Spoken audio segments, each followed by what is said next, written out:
Here's the bleak picture. They know. Here's the bleak picture. They know. They have felt this tension for years. They've seen mom disappear. They've seen mom come up with stories about why is dad not here tonight? What is that scrape from, mommy? What happened to your eye, mommy? Like, they've been asking these questions for years. They know. But when they don't have any part of the picture, the full picture, they may never know, and that's okay. But having any sort of inkling that there's a picture, what happens is he gets out, or they visit him, or they take a phone call with him, and he can paint a pretty clear picture that mom's crazy. And your mom did this. And suddenly, in a distorted puzzle, all of their confusion and frustration and absorption of all that tension that they've experienced over the years, they get a picture for it. And the puzzle pieces lock into place. And he suddenly is able to drive the narrative. See what I'm saying? I do. I feel like that has happened their whole lives. It has. He's had no problem, telling them, mommy doesn't want daddy living at home anymore. I have never been able to say one negative thing about their dad. Right. So here's what we're going to do. This is not a conversation for you to have by yourself. You've got to get a counselor, a trained counselor, especially with the 14 and 13-year-old, and probably a play therapist with the 7-year-old. That's kind of on the border. It will depend on the maturity and wisdom of your 7-year-old.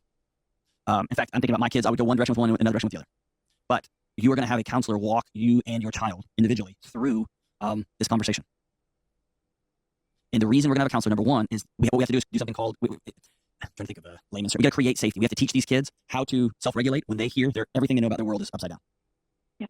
And so there's going to be somebody that teaches both of you. And they're going to watch you, breathing exercises, writing, journaling, drawing pictures, thinking of things, going for walks, catching your breath, all these things in a seeking safety protocol, so that we can get to the reason daddy's in jail is daddy hurt mommy really, really bad for a long time. And then that kid is going to hear that from a counselor and is going to look directly at you. And then that kid is going to feel shame that they didn't see it. They're going to feel shame that they didn't stop it. They're going to feel all sorts of shame that part of them is their dad and how could I do that, right? All that stuff's going to happen. And having them have an already established relationship with a professional therapist is critical. Okay? Okay. You don't do this one on your own, especially not now.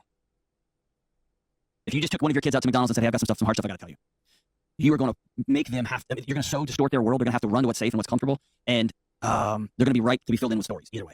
Dad's evil. Mom's crazy. Back and forth, back and forth. When you go to the counselor, I'm going to slow play this and say it in a way. And then at some point, they'll bring the whole family in because you'll have the what do we do now conversation. And by the way, these records down the road might be what's used in a parole hearing or in a custody hearing.